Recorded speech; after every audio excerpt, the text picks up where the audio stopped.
Good day, everybody. This is Yin Yang in California with Morsels of a Thought number 1506.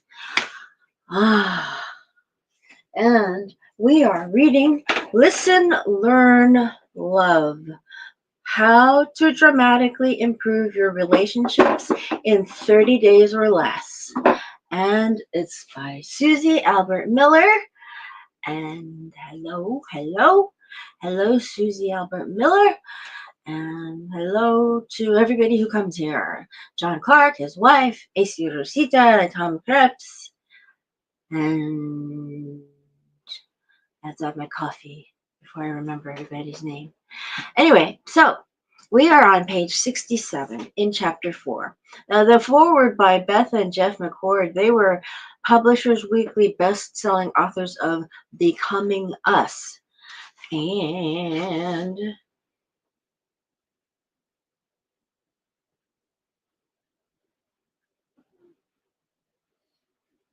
I was reading this.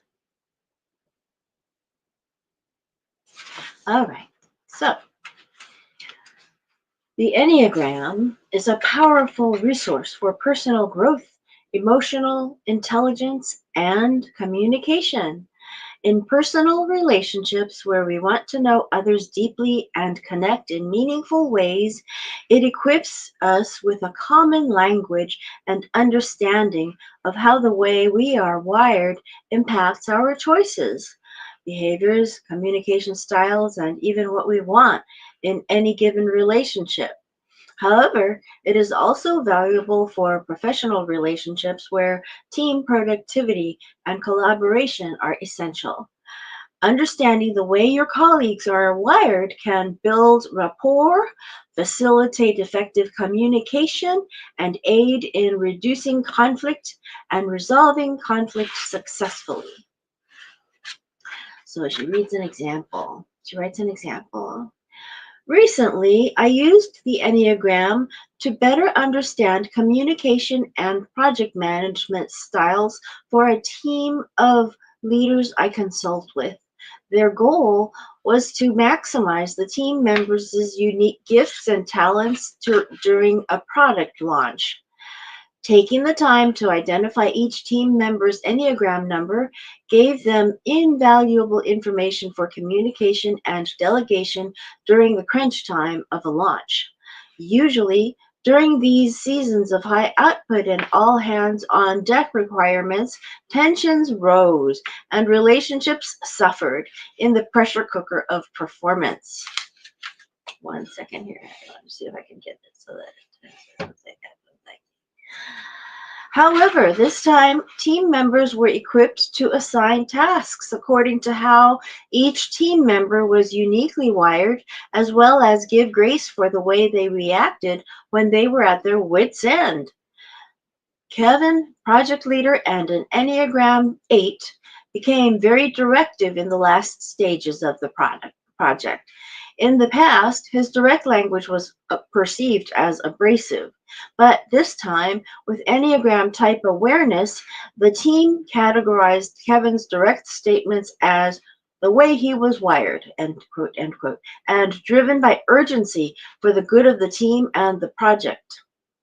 No one took it personally as Kevin took charge, ordered an all-team emergency meeting to troubleshoot a project 24 hours prior to delivery. The Enneagram equipped the team to learn each other and tap into the strengths of each member's unique wiring. This enabled them to get a job done under budget and with excellence, all while enjoying their differences. They had learned one another and were using it to the advantage of the team and their relationships. When we take the time to investigate, discover, and discern as we learn them, our relationships grow stronger. We are connected on deeper levels because we know the other more fully, we understand their wiring, and we allow that to inform how we engage. Don't box me in. Tip number 3. Give them room to grow and change. Give them room to grow and change. We tend to put people into boxes or categories, often developed during or shortly after our initial experiences and interactions with them, or when we begin to go deeper in the relationship. As human beings, we are constantly impacted, shaped, and refined by our experiences. We grow and change. We must give our friends, loved ones, and even coworkers room to do so too. We miss transformations and the opportunity for deeper relationships when we keep people locked into our boxes or categories. Pam Digg, D-I-G-H, sorry, P-A-T-T-I, Patty Digg says, the shortest distance between two people is a story. Wow. Our past and ongoing stories, relationships, and experiences influence, shape, and change us. Harsh or shaming words and or bullying can influence an outgoing person and make them retreat, becoming more shy and withdrawn. A betrayed spouse loses confidence in their ability to read people and grows increasingly cautious. This change begins to impact other relationships as well. Conversely, praise and acclaim can increase confidence and boldness, empowering us to speak up more, share ideas, and engage in debate. Success often breeds generosity. Education and information can change our ideas and opinions and impact our actions. Thriving, growing, enjoyable relationships allow for and encourage growth in one another. Sometimes we may be uncomfortable when a friend or loved one changes. We may even be tempted to dissuade them in order to maintain the status quo. Yet we would want grace and understanding if we were the ones making changes, growing or evolving into our best selves. Here's an example, she says. My client Mary experienced resistance when she began to grow and change. She loved going out with her sorority sisters. For years, their idea of fun and connection was an evening at the wine bar, sharing stories, advice, and laughter. Over time, Mary realized she often had one too many glasses of wine. She felt out of control and wanted to change. She no longer relished her role as the life of the party, quote, end quote. And through our coaching work, she made some significant changes in her mindset and lifestyle. As Mary grew, she became more subdued at their get togethers. Mary believed her friends had put her in the party girl box, and because of this, seemed resistant to the changes she was making.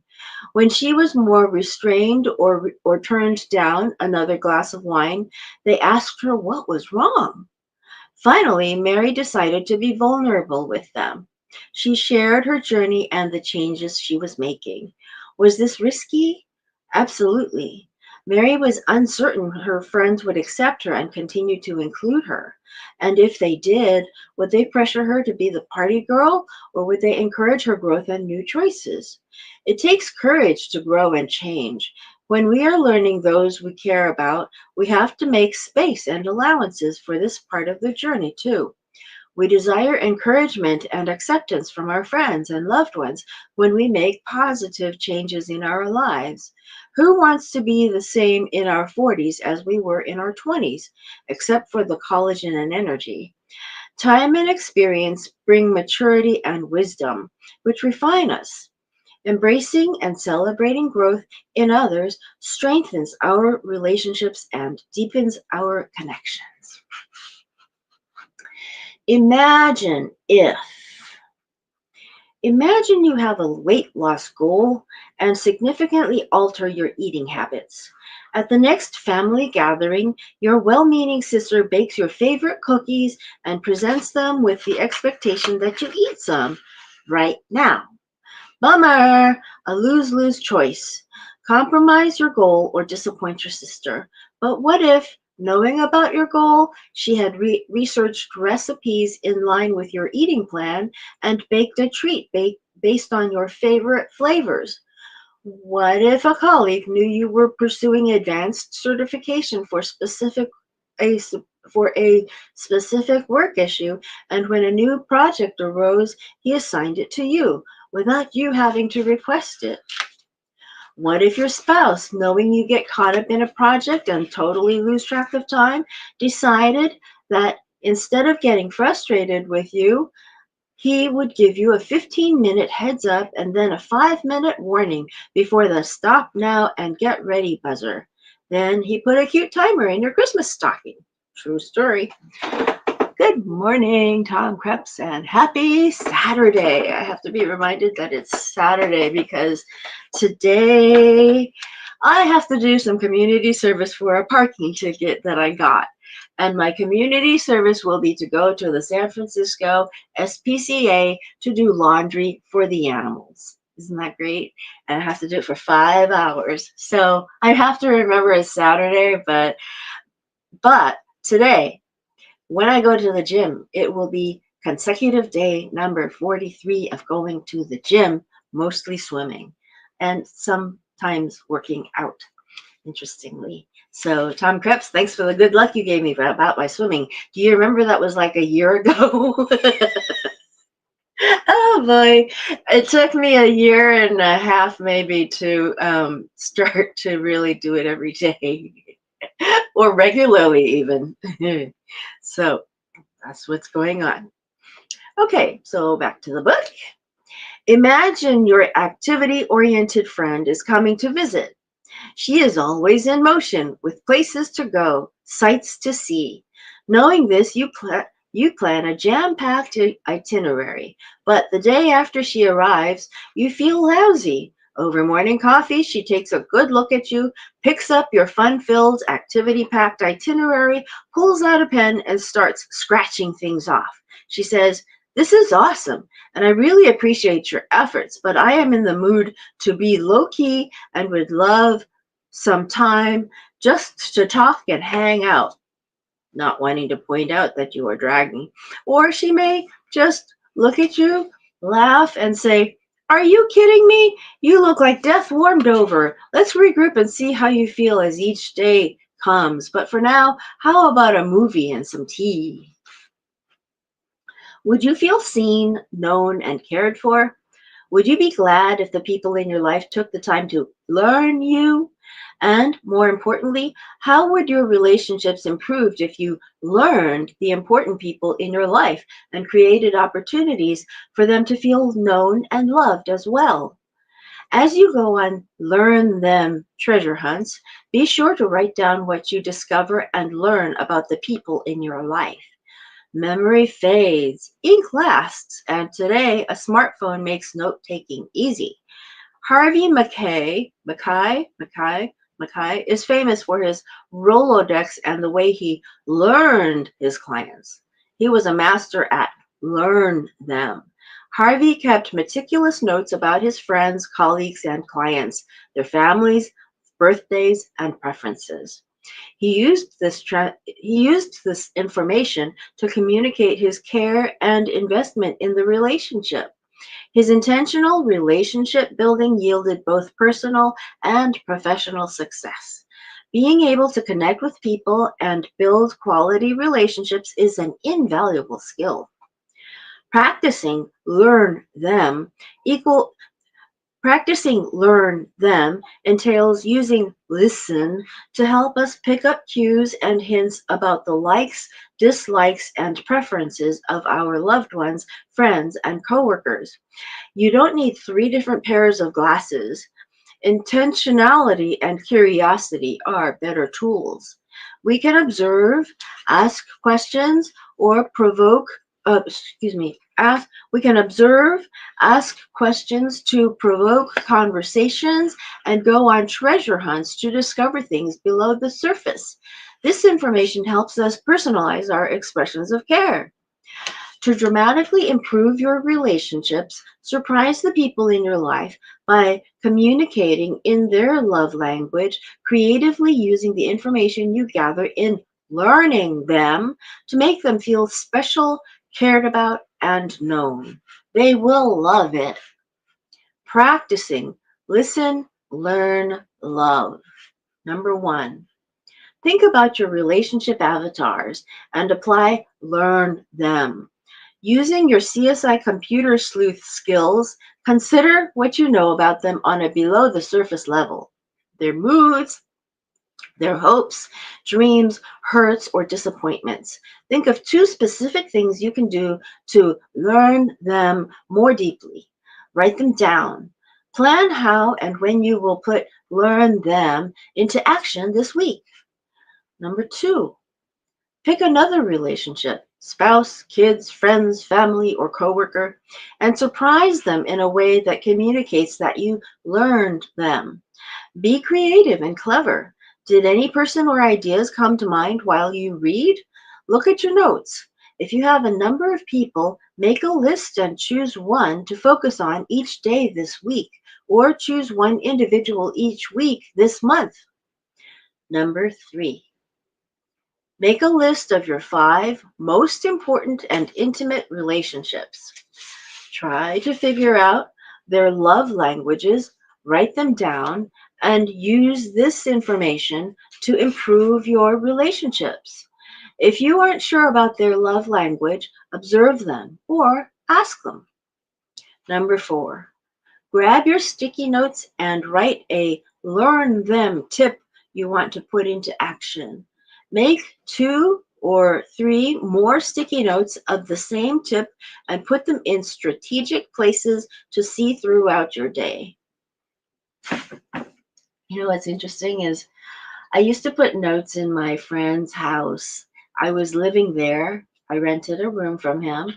And every so often I would put a note that said, I put away your bread or something. And at one point he said to me, I see these notes. It overwhelmed him. I should have put them all in one place, you know, for that. I mean, because these are notes coming from a different person. That's different from what Susie Albert Miller is saying we should do here. Chapter 5, the deeper yes. There's a heart on this. I don't know if you can see it. And then there's a quote here. The quote is by Max Lucado, Lucado.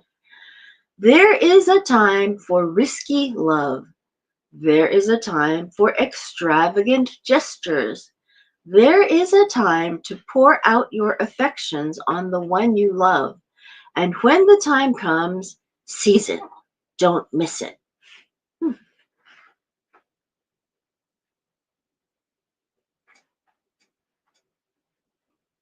Skill number 3, love well. I realize this may sound like a strange term. You might be thinking, isn't love enough? What on earth does it mean to love well? Bear with me as we unpack this term and see what you think at the end of this chapter. Skill number 3. Love well is about sacrificial engagement. It is simply putting the needs of the other person in the relationship above your own. Love well requires short-term sacrifice for long-term gain. It is often the opposite of that was easy, quote unquote. Loving well may be satisfying, but it is seldom effortless or our first instinct. I don't say this to scare you off, but to frame love well differently from what often comes to mind when we hear the word love. Sadly, it can conjure up cheesy prose on greeting cards, 30-minute resolutions on sitcoms, or memories of your worst Valentine's Day. Oh yeah, happy Valentine's Day yesterday. Wouldn't you agree the word love is overused? At times we throw it around casually and with little thought. We say, I love you to the most important people in our lives and then cheapen the word by saying, I love your new hairdo, outfit, or car. I often say it about a fabulous pair of shoes. Is it really the same? Okay, I admit it's pretty close when it comes to shoes, but I do really love them as much as, but do I really love them as much as my spouse? Nope. These lesser loves don't even come close to the same depth of meaning and value as loving another person in a committed relationship. Love well is not casual. It requires commitment and choice. Some languages have numerous words for the concept of love, each with a nuanced meaning. For example, the classical Greek language has 3 different words for 3 different types of love. Philia, Philia, brotherly love, the fun, camaraderie, enjoyment, and friendship kind of love. Eros, love that implies passion, romance, and sexual intimacy. Agape, sacrificial love, often used to describe the love of God, a deity, or a higher power. Agape, or sacrificial love, captures the nuances of skill number 3, love well. Whatever you view as your higher power, wouldn't you agree we need some divine intervention or assistance to help us love well? Excuse me. I rely on my relationship with God to help me engage sacrificially and love well, especially when relationships are difficult. On our own, we can do the easy stuff and even a little bit of the hard stuff. We will compromise, be inconvenienced, and even uncomfortable for the people we care about to a point. But when it comes to biting our tongue, putting the other person first, and sacrificing our wants, needs, desires, and preferences, it usually requires divine intervention or assistance. Choosing to put another person first, even when it is uncomfortable, painful, or not preferred by us, is the foundation of love well. And we will leave it here. This is page 77 for now, and we will come back to it next week. This is Listen, Learn, Love. How to dramatically improve your relationships in 30 days or less. Now, I am here to try to, you know, I'm mortified that I actually explained the thing about the community service. I have to be there in a few hours, in 3.5 hours, and I don't have to. I don't have to. I don't have to dress well for it. That's a good thing. And I'm supposed to be lifting stuff. But I told him, I said, I can't really lift that much. Can I do it really slowly? And he said, yeah. Okay. Hope you have a great day. Old Kinder Hug. Bye bye.